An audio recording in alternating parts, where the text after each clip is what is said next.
Stéphane, l'actuel champion des 12 coups de midi, vient de remporter sa 100e victoire dans le jeu de TF1. Il intègre le top 5 des meilleurs candidats de l'histoire de l'émission. Si est-il fait. Stéphane, arrivé le 20 août dernier dans les 12 coups de midi, intègre le club très fermé des candidats aux 100 victoires dans le jeu de TF1. L'ouvrier en fonderie a validé, ce dimanche 27 novembre, sa 100e participation. Et a même réussi un nouveau coup de maître. Sa cagnotte s'élève désormais à 417 297 € de gains et de cadeaux. Il se tient aux côtés de Véronique, sur la 5e marche du classement des plus grands maîtres de midi. Pour Télé Loisirs, le champion de Jean-Luc Reichmann est revenu sur son succès inattendu et sur son parcours. Je ne pensais pas être aussi instruit et cultivé. Télé Loisirs, quel sentiment ressentez-vous, Stéphane? C'est une très grande satisfaction personnelle. Je n'aurais jamais pu penser que j'allais atteindre un tel niveau. Je m'étonne moi-même des réponses que je peux apporter. Tout le monde me dit que je suis une bête ou un monstre de culture, rire. Je suis à la fois étonné, mais fier et satisfait de mon parcours. J'espère encore aller le plus loin possible. Qu'en pense votre famille? Ils sont tous super fiers de moi. Nous sommes heureux de tout ce qui nous arrive. Même nos amis proches et nos voisins sont ravis pour nous. Ils n'en reviennent pas, je pense vraiment que personne ne se doutait que je puisse avoir autant de connaissances. Saviez-vous que vous iriez aussi loin? Quand je regardais les émissions à la télévision, je voulais m'imprégner des réponses pour avoir de la culture. Mais je ne savais pas que j'avais retenu autant de choses.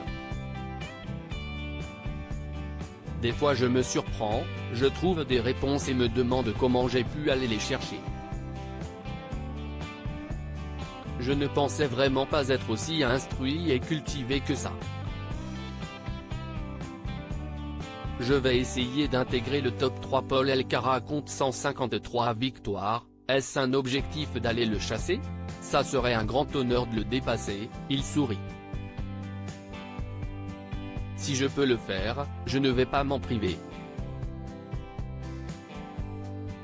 Je vais essayer d'intégrer le top 3 si la réussite veut bien que j'aille jusque-là. Le top 5 est déjà une étape de franchie magnifique et géniale. Mais si je peux atteindre l'objectif d'être le plus haut possible, Bruno et ses 252 victoires, cela vous semble-t-il atteignable? Je ne sais pas si j'irai aussi loin. Bruno avait d'énormes connaissances. Ce jeu est un marathon intellectuel. C'est très dur. Mais j'ai un avantage qui est mon métier. Grâce à lui, j'ai appris à rester en alerte et concentré. C'est peut-être ce qui va me permettre de tenir plus longtemps même si je sais que c'est éprouvant mentalement en fin de semaine. Je vais essayer de tenir bien sûr mais bon ça va être compliqué. Jean-Luc Reichmann est un super animateur qui a changé le programme dans votre vie? Je fais les mêmes choses que je faisais avant. Je vais toujours pêcher ou vais faire du vélo. Je n'ai pas changé, je ne changerai aucune de mes habitudes, je suis très heureux comme ça. Comment vivez-vous votre notoriété soudaine? C'est plus difficile de faire mes courses, rire. J'essaie de varier dans mon choix des supermarchés. Dans ma région, la Haute-Marne, nous ne sommes pas beaucoup donc les gens me remarquent très vite. Ils viennent me solliciter et j'en suis très heureux. Je me rends compte qu'ils sont contents que je parle de notre région et de mon milieu ouvrier. Je suis très fier d'être aussi soutenu. Qu'est-ce qui vous manquera le plus au terme de votre parcours? Le plateau est rempli de gens formidables. Jean-Luc Reichmann est un super animateur.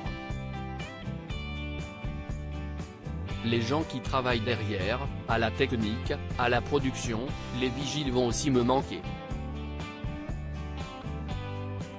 Franchement, l'ambiance donne envie de rester dans le jeu et de bosser avec eux. Ils sont tellement gentils. J'ai été mis à l'aise dès le début, ils font un travail d'enfer, je leur tire mon chapeau. À lire aussi Stéphane découvre une 4e étoile mystérieuse dans les 12 coups de midi, je repense à tout mon parcours.